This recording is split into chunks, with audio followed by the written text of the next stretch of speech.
ವಿಮ್ಲಾ, ಲಕ್ಷ್ಮಿ ಇಷ್ಟೆಲ್ಲ ಮಾಡ್ತಾಳೆ ಅಂದರೆ ನೀನು ನಂಬ್ತೀಯೇನೆ? ಇಲ್ಲಿ ಅವಳನ್ನ ನಂಬಬೇಕೋ ಬೇಡವೋ ಅನ್ನೋದು ಪ್ರಶ್ನೆ ಅಲ್ಲ. ಆದರೆ ಅವಳು ಮನೆಯವ್ರ ಮನಸ್ಸನ್ನು ಗೆಲ್ಲೋದಕ್ಕೆ ಏನೇನು ಪ್ರಯತ್ನ ಮಾಡಬೇಕೋ ಅದನ್ನೆಲ್ಲ ಮಾಡ್ತಿದ್ದಾಳೆ ಅನ್ನೋದು ಸ್ಪಷ್ಟವಾಗಿ ಗೊತ್ತಾಗ್ತದೆ. ವಿಮ್ಲಾ, ನಮ್ಮ ಲಕ್ಷ್ಮಿ ನಿನ್ನ ಮನಸ್ಸನ್ನು ಮತ್ತು ಆದಿ ಮನಸ್ಸನ್ನು ಗೆಲ್ಲಬೇಕು. ಈಗೇನೋ ಮಾವ ಮತ್ತು ಆದಿನ ಒಂದು ಮಾಡಿ ಆದಿ ಮನಸ್ಸನ್ನು ಗೆದ್ದಿದ್ದಾಳೆ. ಆದರೆ ನಿನ್ನ ಮನಸ್ಸನ್ನು ಗೆಲ್ಲುವಂಥ ಪ್ರಯತ್ನ ಅವಳು ಮಾಡ್ತಿದ್ದಾಳೆ ಅಂತ ನನಗೇನೋ ಅನ್ನಿಸ್ತಿಲ್ಲಪ್ಪ.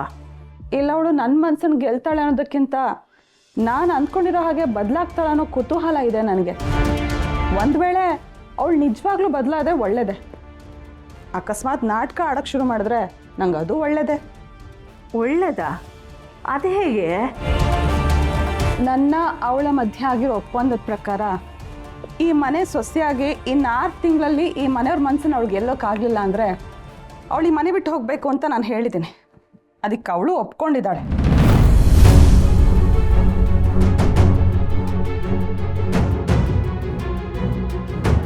ಪರವಾಗಿಲ್ವೇ? ಈ ಲಕ್ಷ್ಮಿನ ಹೇಗಾದರೂ ಮಾಡಿ ಮನೆಯಿಂದ ಹೊರಗೆ ಹಾಕೋದಕ್ಕೆ ನಾನು ತಲೆಯೆಲ್ಲ ಚಚ್ಕೊಂಡು ಪ್ಲ್ಯಾನ್ಗಳನ್ನ ಮಾಡ್ತಾಯಿದ್ದೆ. ಆದರೆ ಇವಳು ನೋಡಿದ್ರೆ ಇಷ್ಟು ಆರಾಮಾಗಿ ಈಸಿಯಾಗಿ ಪ್ಲ್ಯಾನ್ ಮಾಡಿಬಿಟ್ಟಿದ್ದಾಳೆ. ಈ ವಿಷಯನ ಶೋಭಿತಾಗಿ ಹೇಳಬೇಕು. ಅವಳಂತೂ ಖುಷಿಗೆ ಕುಣಿದ ಆಡ್ಬಿಡ್ತಾಳೆ. ಅಕ್ಕ, ಒಂದು ಸ್ವಲ್ಪ ಇದೈತ್ಯಾ? ಹಾಂ, ವಿಮಲಾ, ನೀನು ತಗೊಂಡಿರೋ ನಿರ್ಧಾರ ಸರಿಯಾಗೇ ಇದೆ ಕಣೆ. ಪಾಪ ನಮ್ಮ ಆದಿ ಇಷ್ಟ ಇಲ್ದಿರೋ ಹೆಂಡತಿ, ಇಷ್ಟ ಇಲ್ದಿರೋ ಮದುವೆ ಎಷ್ಟು ದಿವಸ ಅಂತ ಸಹಿಸ್ಕೊಳ್ತಾನೆ ಹೇಳು? ಈಗ ನಾವಿಷ್ಟೆಲ್ಲ ಸಂಪಾದನೆ ಮಾಡಿರೋದಾದ್ರೂ ಯಾರಿಗೋಸ್ಕರ? ನಮ್ಮ ಮಕ್ಳಿಗೋಸ್ಕರ ತಾನೇ. ನಾವೇನು ಹೋಗ್ಬೇಕಾದ್ರೆ ಹೊತ್ಕೊಂಡು ಹೋಗ್ತೀವಿ. ಇರೋವರೆಗೂ ನಮ್ಮ ಕಣ್ಮುಂದೆ ನಮ್ಮ ಮಕ್ಕಳು ಸಂತೋಷವಾಗಿ ಬಾಳ್ವೆ ಮಾಡಿದ್ರೆ ಅಷ್ಟೇ ಸಾಕು. ಅಯ್ಯೋ, ಮಕ್ಕಳು ಅಂದಿದ ತಕ್ಷಣ ನಮ್ಮ ಶೋಭಿ ನೆನಪಾಗ್ಬಿಟ್ಲು. ಧೀರಜ್ಗೆ ಕಾಲ್ ಮಾಡಿ ಮಾತಾಡು ಅಂತ ಹೇಳಿದ್ದೆ. ಅವಳು ಮಾತಾಡಿದ್ಲೋ ಇಲ್ವೋ ಕೇಳ್ಕೊಂಡು ಬರ್ತೀನಿ ಕಣೆ. ಸರಿ.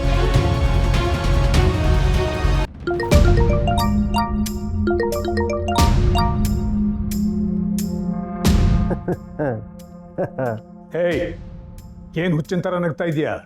ಇಷ್ಟು ದಿವಸ ನನಗೆ ಹಿಡಿದಿರೋ ಹುಚ್ಚು ಇನ್ನು ಮುಂದೆ ನಿನಗೆ ಹಿಡಿತಿದ್ವಲ್ಲ ಅಂತ ಧರ್ಮರಾಜ್. ಮಾತು ಅತಿ ಆಗ್ತಾ ಇದೆ. ಮಾತು ಅತಿ ಆದಾಗಲೇ ತಾನೇ ಮನೆ ಮನಸ್ಸುಗಳೆಲ್ಲ ಹೊಡೆದೋಗೋದು. ನೋಡೋ, ನಿನ್ನ ಹತ್ರ ವಿತಂಡವಾದ ಮಾಡೋಕ್ಕೆ ನನಗೆ ಇಷ್ಟ ಇಲ್ಲ. ವಿಷಯ ಏನು ಅಂತ ಹೇಳು. ತುಂಬ ಆತ್ರನಪ್ಪ ನಿನಗೆ. ಸರಿ, ನಿನಗೆ ಗಿಫ್ಟ್ ಬಾಕ್ಸ್ ಕಳಿಸಿದ್ದೆ, ಸಿಕ್ತಾ? ಯಾವ ಗಿಫ್ಟ್ ಬಾಕ್ಸು? ಈಗ ಹೋಗಿ ನೋಡು, ಗೊತ್ತಾಗುತ್ತೆ.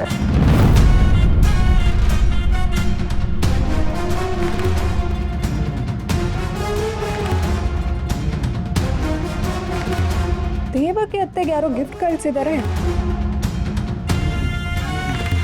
ಇಷ್ಟು ದೊಡ್ಡ ಗಿಫ್ಟ್ ಅಂದರೆ ಯಾರೋ ಸ್ಪೆಷಲ್ ವ್ಯಕ್ತಿನೇ ಇರ್ಬೋದು. ಹೆಸರೇ ಬರ್ದಿಲ್ವಲ್ಲ. ಅವ್ರು ಬಂದಮೇಲೆ ಅವ್ರ ಹತ್ರನೇ ಕೇಳ್ತೀವಿ. ಶೋಭಿ, ಏನದು? ದೇವಕಿ ಅತ್ತೆಗೆ ಯಾರೋ ಗಿಫ್ಟ್ ಕಳಿಸಿದ್ದಾರೆ ದೊಡ್ಡಪ್ಪ. ಅದನ್ನ ನನ್ನ ಕೈಗೆ ಕೊಡು, ನಾನೇ ದೇವಕ್ಕೆ ಕೊಡ್ತೀನಿ. ಪರವಾಗಿಲ್ಲ, ಅವ್ರು ಬಂದಮೇಲೆ ನಾನೇ ಹೋಗಿ ಕೊಡ್ತೀನಿ. ನನ್ನ ಕೈ ಕೊಡು ಅನ್ನಲ್ಲ, ಕೊಡಿಲಿ. ಶೋಭಿತಾ, ಕೊಡು ಅವನಿಗೆ. ಗಿರಿ,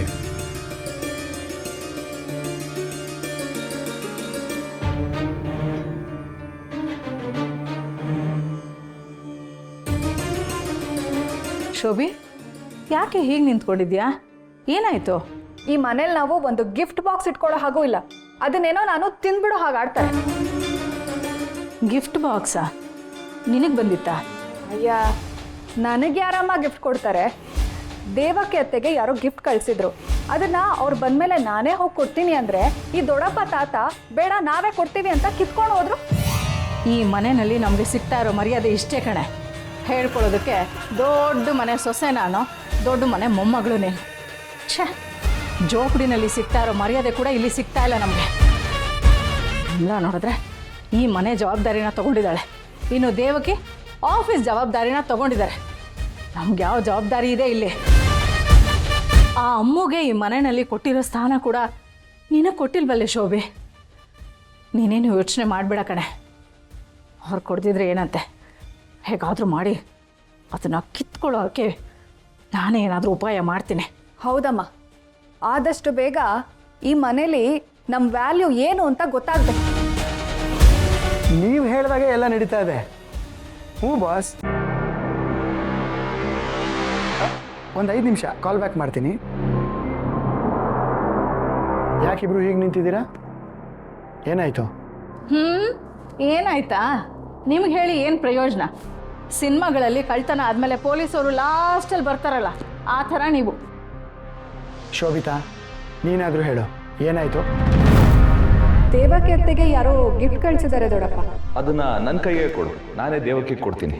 ಪರವಾಗಿಲ್ಲ, ಅವ್ರು ಬಂದಮೇಲೆ ನಾನೇ ಹೋಗಿ ಕೊಡ್ತೀನಿ. ನನ್ನ ಕೈ ಕೊಡು ಅನ್ನಲ್ಲ, ಕೊಡಿಲಿ.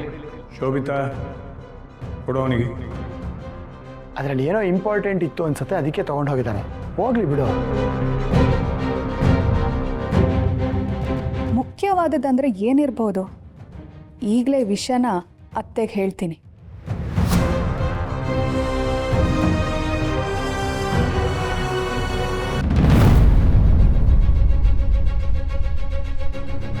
ಏನಪ್ಪ ಅವನು ಗಿಫ್ಟ್ ಕಳಿಸ್ತೀನಿ ಅಂತ ಖಾಲಿ ಬಾಕ್ಸ್ ಕಳಿಸಿದ್ದಾನೆ? ಅದೇ ನನಗೂ ಅರ್ಥ ಆಗ್ತಾ ಇಲ್ಲ. ನಮ್ಮ ಜೊತೆ ಆಟ ಆಡ್ತಾ ಇದ್ದಾನೆ ಅಂತ ಅನಿಸ್ತಾ ಇದೆ.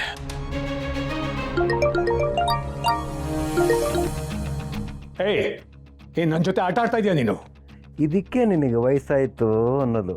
ಅರಳು ಮರಳು.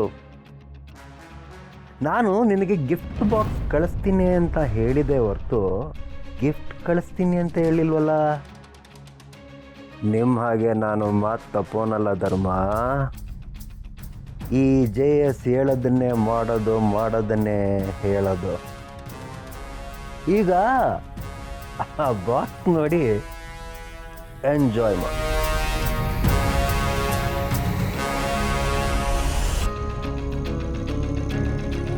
ನೋಡ್ದೆ ಗಿರಿ, ಹೇಗೆ ನಮಗೆ ಚಳ್ಳೆಹಣ್ಣು ತಿನ್ನಿಸ್ತಾ ಇದ್ದಾನೆ ಅಂತ. ಇವು ನಾಟಕ ಬ್ರೇಕ್ ಹಾಕದೆ ಹೋದರೆ ಮುಂದೆ ನಮಗೆ ಕಷ್ಟ ಆಗುತ್ತೆ. ಸರಿನಪ್ಪ, ಏನು ಮಾಡ್ಬೋದು ಅಂತ ಯೋಚನೆ ಮಾಡ್ತೀನಿ. ಏನಣ್ಣ, ನನಗೆ ಬಂದಿರೋ ಪಾರ್ಸಲ್ನ ಓಪನ್ ಮಾಡೋಷ್ಟು ಧೈರ್ಯನಾ ನಿನಗೆ? ಅದು ದೇವಕಿ, ಅದನ್ನು ನಾನೇ ಓಪನ್ ಮಾಡೋಕ್ಕೆ ಹೇಳಿದ್ದು. ಅದ್ರ ಒಳಗಿದ್ದಿದ್ದ ಗಿಫ್ಟಲ್ಲಿ? ಈ ಬಾಕ್ಸಲ್ಲಿ ಏನೂ ಇರಲಿಲ್ಲ ದೇವಕಿ. ಓಪನ್ ಮಾಡಿದಾಗ ಖಾಲಿನೇ ಇತ್ತು. ಪರವಾಗಿಲ್ಲ ಅಣ್ಣ, ನೀನು ದೊಡ್ಡೋರ್ ಥರ ಸುಳ್ಳು ಹೇಳೋ ಚಾಳಿನ ಚೆನ್ನಾಗಿ ಕಲ್ತ್ಕೊಂಡಿದ್ಯಾ. ನೀವು ಹೇಳೋದನ್ನೆಲ್ಲ ನಂಬೋಷ್ಟು ದಡ್ಡಿ ಥರ ನಾನು ಕಾಣಿಸ್ತಾ ಇದ್ದೀನಾ? ಇದರಲ್ಲಿ ಇದ್ದಿದ್ದ ಗಿಫ್ಟನ್ನ ತಗೊಂಡು ಈಗ ಖಾಲಿ ಅಂತಿದ್ದೀರಾ? ಗೊಂಬೆ, ಅವನು ಹೇಳ್ತಾ ಇರೋದು ನಿಜ. ಅದನ್ನು ಓಪನ್ ಮಾಡಿದಾಗ ಅದರಲ್ಲಿ ಏನೂ ಇರಲಿಲ್ಲ. ನಾನು ಎಷ್ಟು ಕೇಳಿದ್ರು ನೀವು ಹೇಳಲ್ಲ ಅಂದಮೇಲೆ ಅದ್ರೊಳಗೆ ಏನಿತ್ತು ಅದನ್ನ ನೀವೇ ಇಟ್ಕೊಳ್ಳಿ.